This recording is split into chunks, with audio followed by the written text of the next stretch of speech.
Hey, welcome back to YT Finance, where we will continue in our part 2 discussion about the top growth stocks to buy right now. The next company we're going to talk about is another technology growth company called Palantir Technologies, and their ticker symbol is PLTR.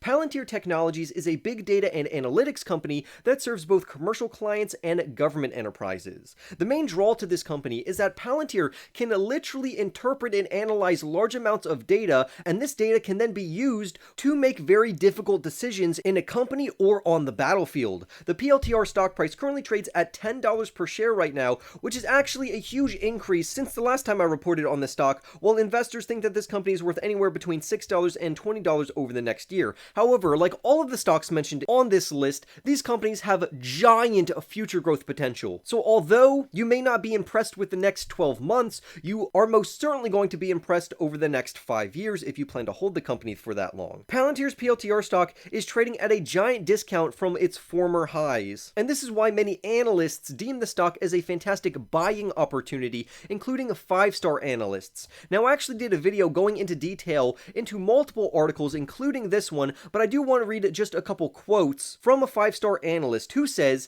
that after falling approximately 73% from its early 2021 peak, we see the risk to reward as compelling for a software business with a 30% growth rate, gross margin structure in the 80% range with escalating contribution margins, and a balanced commercial and government customer mix, which is absolutely phenomenal. For their government market opportunity, they are set to be a part of a market which is worth approximately $63 billion, while on the other hand, their commercial market is set to be worth around $56 billion. So clearly, this is absolutely great news for Palantir Technologies to continuously grow their company. And I also want to mention that Palantir Technologies is also supposed to grow at a 30% CAGR or greater for their revenues from now until 2025, which again, that meets our criteria for a fantastic stable growth company. Lastly, I want to mention that this 5-star analyst has a strong buy rating on this company and a $20 price target, and he's not the only one. A multitude of other 3, 4, and 5-star analysts also have buy ratings for this company that range anywhere between $13 to $20 per share, so this is very bullish. The next company we're going to talk about is Upstart, ticker symbol UPST. Upstart's stock is currently worth around $24 per share, while stock experts think that the company is worth anywhere between $14 and $69 over the next 12 months. So let's see why they actually think that. Well, Upstart is literally a cloud-based lending platform that uses artificial intelligence technology to determine who is the least likely to default on their loans and what loans can people handle. Back in December of 2020, the company went public at around $20 per share, and then that $20 surged to around $390 last October, just to fall back down to around $26 again, and right now, like we said, it's trading at around $24. So what's the deal with this company? Well, like we mentioned, this company is made to use artificial intelligence technology to approve loans for people, which is an extremely valuable platform for financial institutions to use, because normally financial institutions use the FICO scoring system. However, normally that old outdated system disqualifies multiple potential borrowers from receiving loans that they honestly could pay back. This is why Upstart's platform looks at a multitude of other factors besides the FICO score system, which would include their educational background, their area of study, their GPA, the median income for their job title, and many other factors,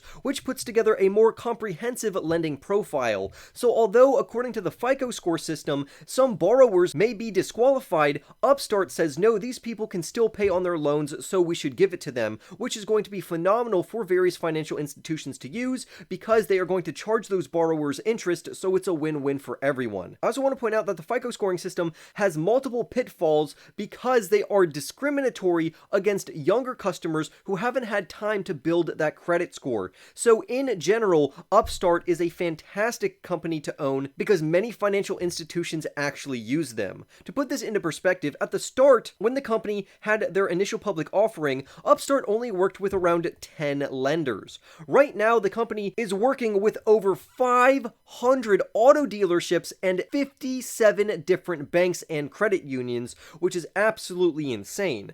And because of this, their bank partner loans have increased from around 215,000 in 2019 all the way up to 1.3 million in 2021. So not only is this phenomenal year-over-year growth from 2019 to 2020 and then to 2021, and we are set to get metrics for 2022 when the year ends, their conversion rate is also extremely positive. So this is why this company is rapidly growing. To add to this point, in the first quarter of 2022, Upstart's loans actually rose another 174% year over year. However, I do want to say that their conversion rate fell to around 21%. So although it's not as competitive as 24%, still it's very solid. Now, to give context to this, I do want to say that the reason for this slight decline is due to the rising interest rate environment that we are finding ourselves in right now. And although Upstart isn't an actual bank, it definitely reaps the benefits when banks and other financial institutions do well. Now, this is something that's very interesting. I personally like SoFi Technologies better than Upstart, and the reason why is because SoFi Technologies is a bank, and they can benefit from a higher interest rate environment, just like this article says, and SoFi also has their own underwriting policies, which is why they don't need to use a third party such as Upstart. Now, on the other hand, I do like Upstart, and I do own Upstart because Upstart is using their technology to benefit other financial institutions, which we will talk about later in the video. Their revenues are absolutely on a tear of increasing because back in 2019, they brought in around $160 million, while in 2021, they brought in $848.6 million. So clearly, according to a year-over-year growth rate, they are meeting our expectations of over a 30% CAGR. This is also completely in line with their adjusted EBITDA and earnings per share. So is Upstart too cheap to ignore right now? Analysts and stock professionals as well as myself say yes.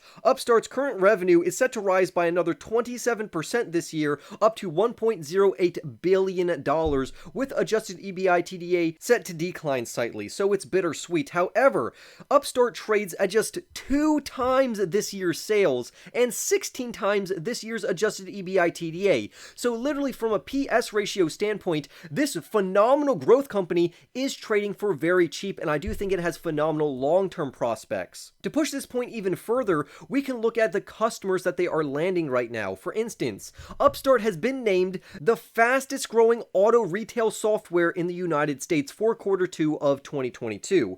Nearly 240 dealerships have started to use Upstart's products and services, which just adds to their overall number of dealerships that they already sell to. This would include dealerships in companies such as Subaru, Volkswagen, Toyota, Lexus, Mitsubishi, and Kia, among the top franchised dealers, which would include companies like Ford, Honda, and BMW. With Upstart's AI-powered financing for the automotive market, they are expected to experience phenomenal growth over the next 5 years. And Upstart just doesn't do auto financing, they basically help financial institutions do financing for everything, not just car loans, but also personal loans, and many others, and they're anticipating to add to their portfolio as time progresses. So overall, in my opinion, it's a solid buying opportunity. And now we have our last company, which is going to be none other than Veeva Systems, ticker symbol VEEV, which trades for $220, while stock professionals think that the company is worth anywhere between $175 and $275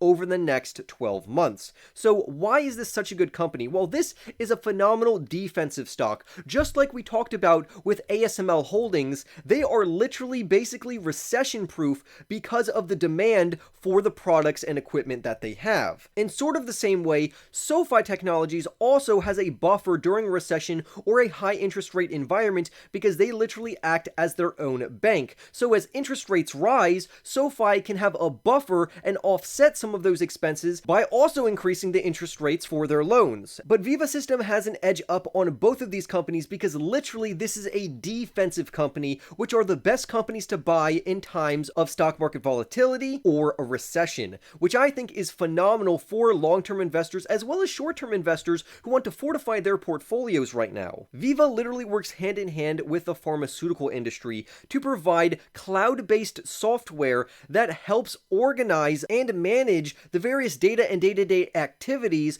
of the life sciences industry. Veeva's software helps optimize clinical data management, various types of operations, regulatory compliance on the research and development side of this industry, and they also help support customer data analytics.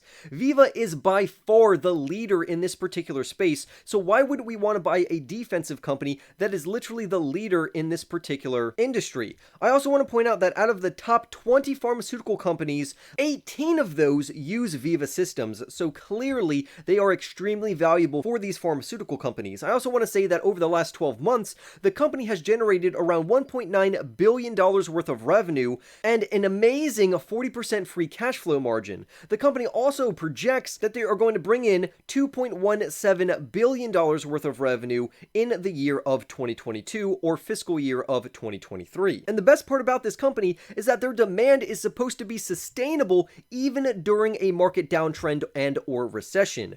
Veeva's tools are so imperative and critical for their customers that they literally couldn't survive without them. The company literally has an amazing net retention rate for their customers and their subscription service that comes in at around 119%. So basically, they just don't lose customers. But this company is also good for the long run, because while Veeva can thrive over the short term and act as a fantastic buffer that can stabilize a portfolio during recession, the company's long-term growth aspects are absolutely phenomenal, because the company is set to bring in around $3 billion worth of revenue for the calendar year of 2025, which would represent a CAGR or compounding annual growth rate of a 38% increase. And again, that meets our qualification of over a 30% CAGR in terms of their sales and revenue from now until 2025. So to me, this company is a clear buying opportunity right now based on the current stock market environment, and because it's extremely valuable to own for the long run, because I believe this company can thrive both in the short term and the long term. But I would love to hear your thoughts about any of these companies that I mentioned, which would include SoFi Technologies, ASML,